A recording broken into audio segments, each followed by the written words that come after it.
Assalamualaikum warahmatullahi wabarakatuh.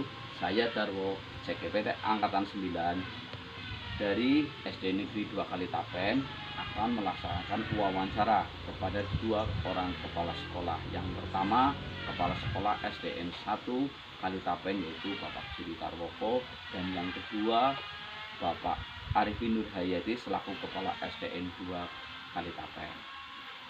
Terima kasih.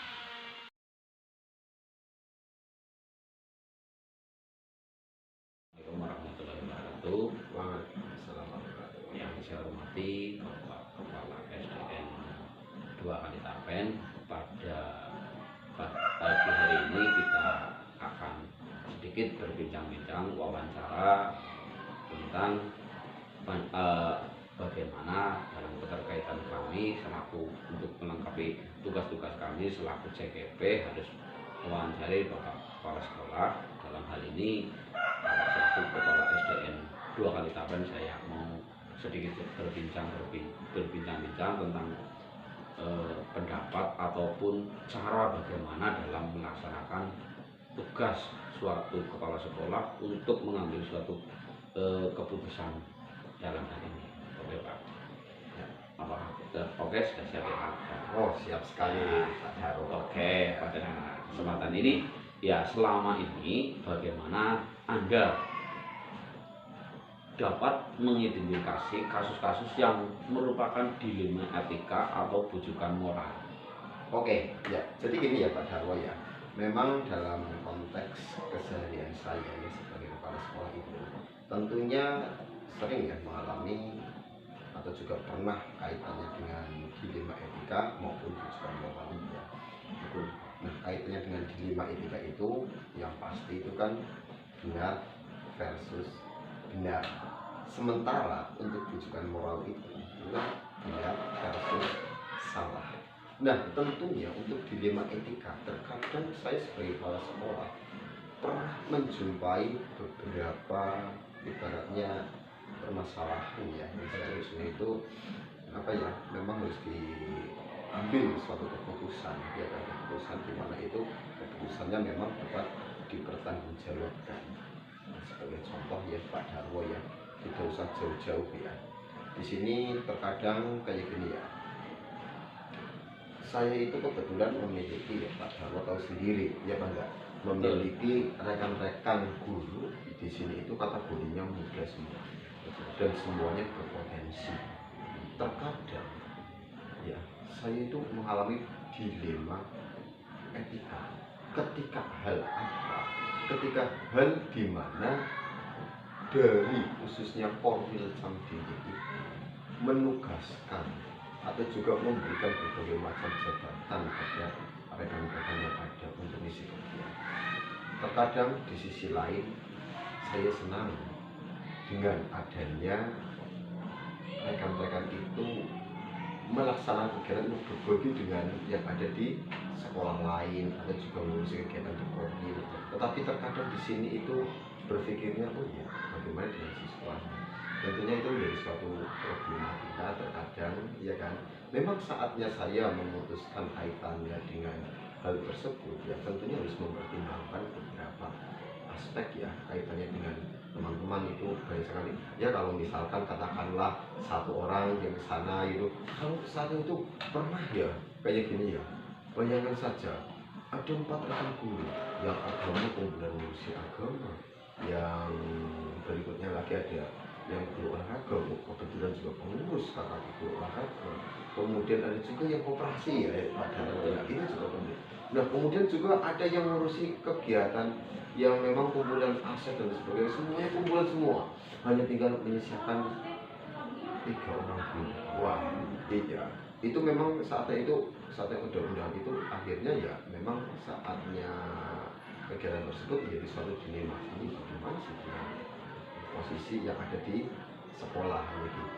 Itu memang benar harus benar. Tetapi setelah itu ya memang untuk mengatasi hal tersebut ya itu diskusi lah ibaratnya Dalam pengambilan keputusan itu ya itu iya kan tidak serta merta kayak gini ya, apalagi itu semuanya berbagi praktik baik ya kan. Betul sekali Pak. Iya tentunya di sini langsung pengkondisian kaitannya dengan kegiatan katakanlah yang bisa dilaksanakan ibaratnya sana sini itu jalan, sekolah itu jalan, kegiatan yang ada di tingkat Korwil-Cam maupun kakak itu berjalan. Nah itu solusinya dengan ini. Berarti termasuk langkah-langkah dalam pengambilan keputusannya Pak? Iya betul, termasuk ibaratnya melihat sisinya itu sebelah mana, sisi baiknya dan sisi kebermanfaatannya. Kemudian juga melihat dari peserta didiknya itu juga bagaimana rekan-rekan yang ada di sini kayak gitu. Nah tentunya sebagai sosok pemimpin ya Pak Darwo ya tidak memandang katakanlah kayak gini negatifnya kumpulan dan sebagainya, apalagi ngisi gitu ya, tidak mengambil sisi negatifnya tetapi ambil sisi positifnya atau istilahnya positif best thinking itu yang selalu diambil, termasuk memanfaatkan potensi-potensi yang ada khususnya rekan-rekan yang di sini. Nah misalkan ya Pak Darwo itu yang terkadang biasanya dilakukan itu ibaratnya nanti biasanya kita menggunakan sistem kegiatan yang dimana itu katakanlah misalkan kelas 1, kelas 2 digabung secara massal kayak gitu, kegiatan secara massal. Terima kasih Pak. Hal-hal apa saja yang Bapak terapkan dalam supaya pembelajaran apa yang efektif dan pengambilan keputusan pada kasus-kasus dilema etika? Ya, jadi yang pertama ya Pak Darwo ya, ini kaitannya dengan apa ya, individu. Pertama yang harus saya lihat itu adalah kaitannya dengan individu lawan masyarakat. Sebagai contoh misalkan ya kaitannya dengan etika saatnya dan itu kan pasti individu ya kan.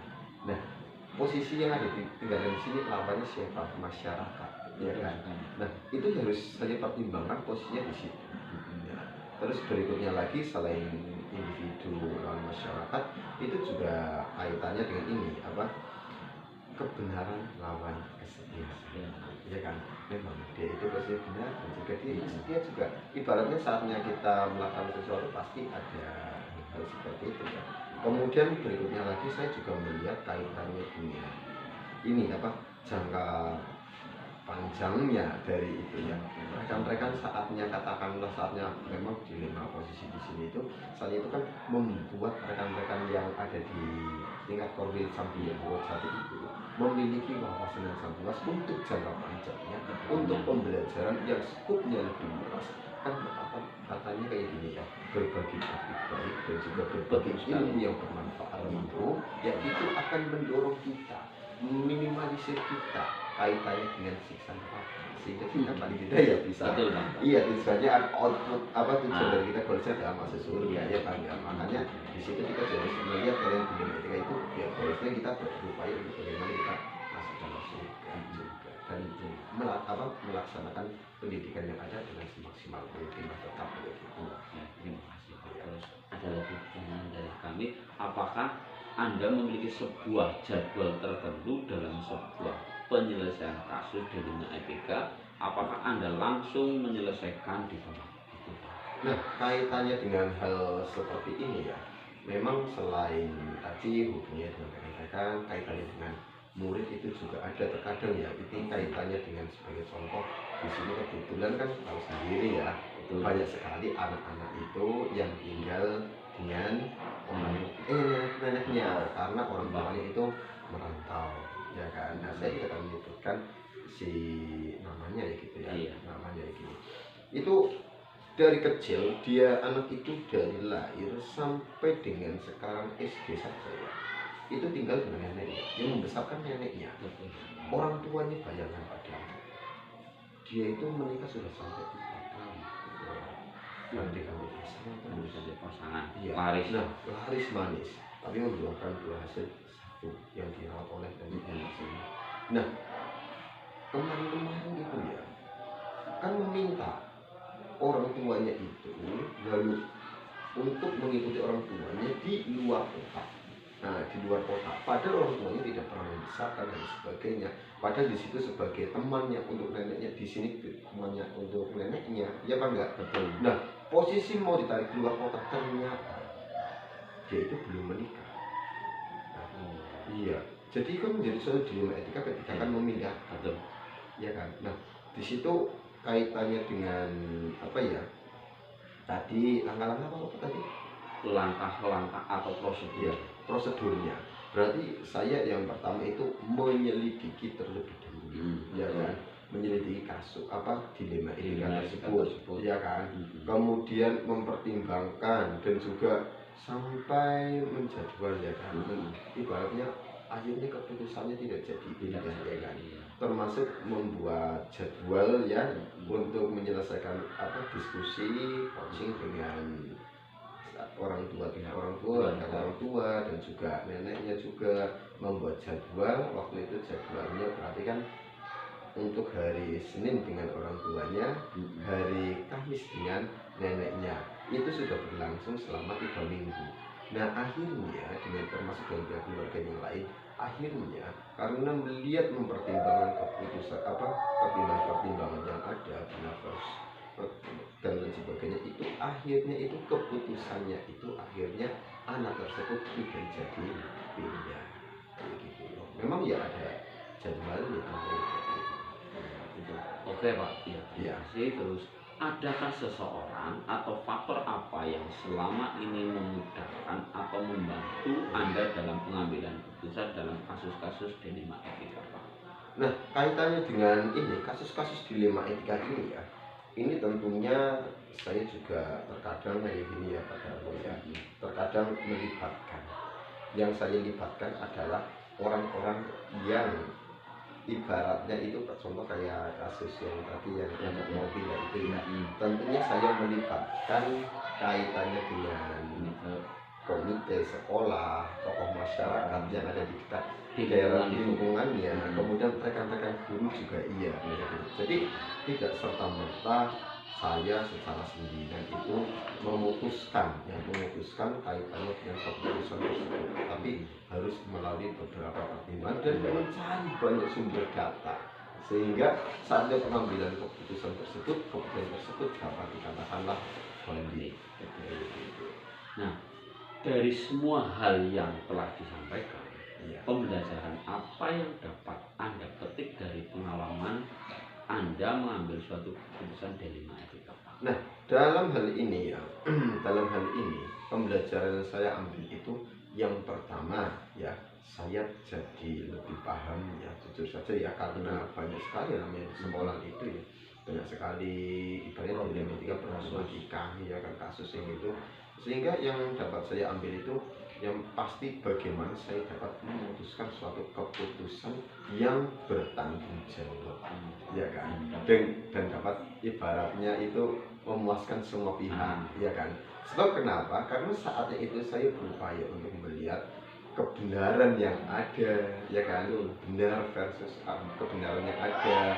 Kemudian berikutnya lagi saya juga melihat posisi individu lawan masyarakat, itu juga terkadang seperti itu. Kemudian saya juga hal yang paling menarik bagi saya itu adalah bagaimana keputusan yang saya ambil itu nantinya itu dapat bermanfaat dalam jangka panjang, tidak hanya pada saat itu saja gitu ya, manfaatnya kayak gitu. Terima kasih Pak atas waktunya dan jawaban-jawaban yang Bapak berikan kepada saya, sehingga saya merasa paham, merasa dapat bertukar pengalaman dengan Bapak yang selama ini menjadi kepala sekolah, yang mungkin ya tidak mungkin lagi, malahan banyak sekali pengalaman yang Bapak dapat. Terima kasih dari saya, cukup sekian Pak. Assalamualaikum warahmatullahi wabarakatuh. Waalaikumsalam warahmatullahi wabarakatuh.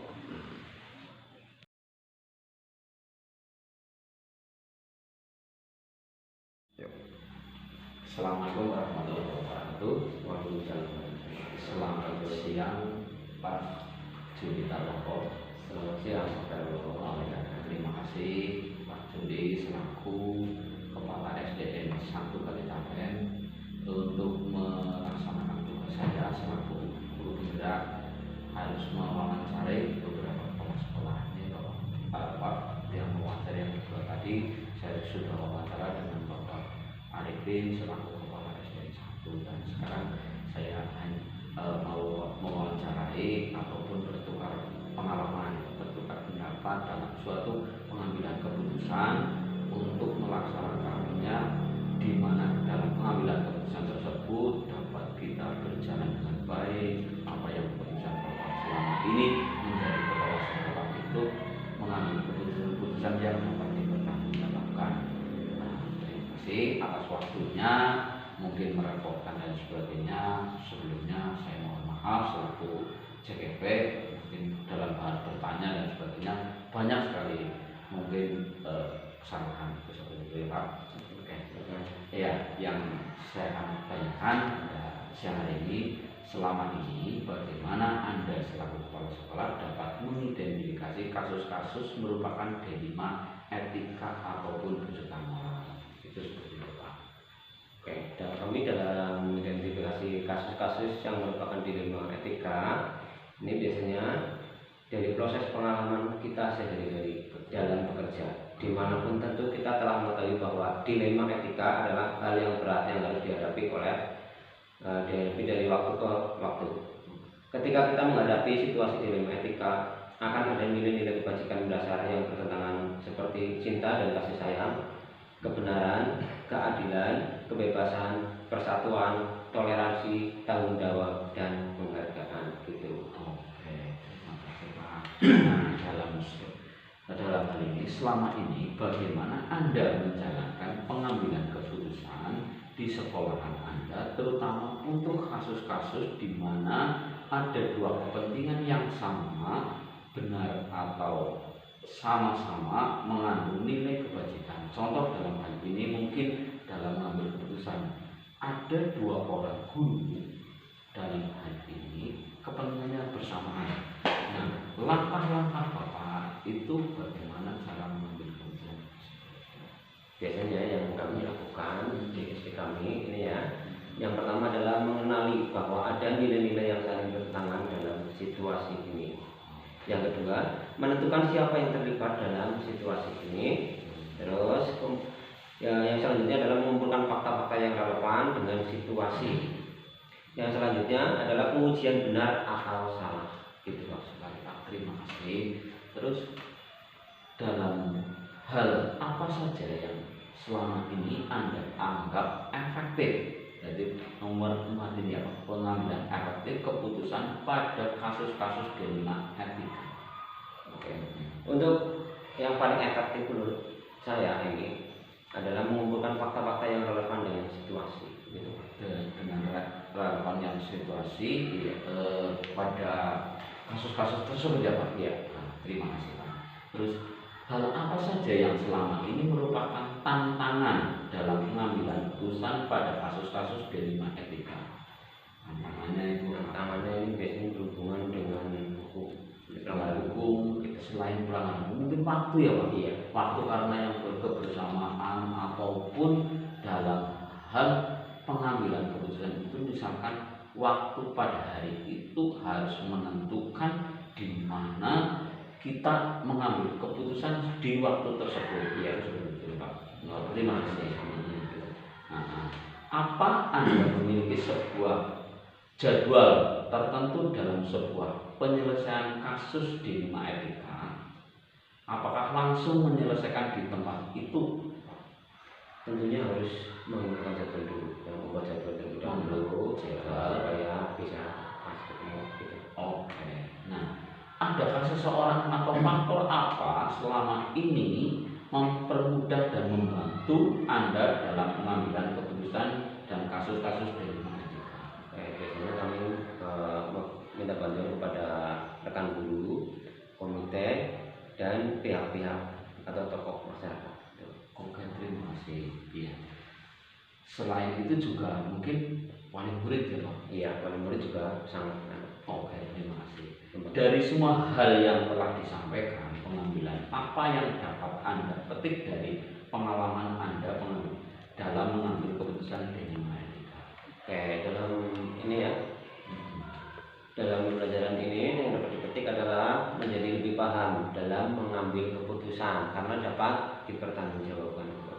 Oke, terima kasih atas jawaban-jawaban yang sangat membantu kami selaku CGP dan menambah wawasan bagi kami selaku yang mewawancarai sehingga dapat berbagi pengalaman berbagi pengalaman baik dalam kasus-kasus dilema etika. Terima kasih atas waktunya. Saya mohon maaf. Akhir kata, Assalamualaikum warahmatullahi wabarakatuh. Terima kasih Pak. Demikian wawancara yang saya lakukan dari SDN 1 Kalitapen dan SDN 2 Kalitapen. Saya mengucapkan mohon maaf. Akhir kata, wassalamualaikum warahmatullahi wabarakatuh. Terima kasih.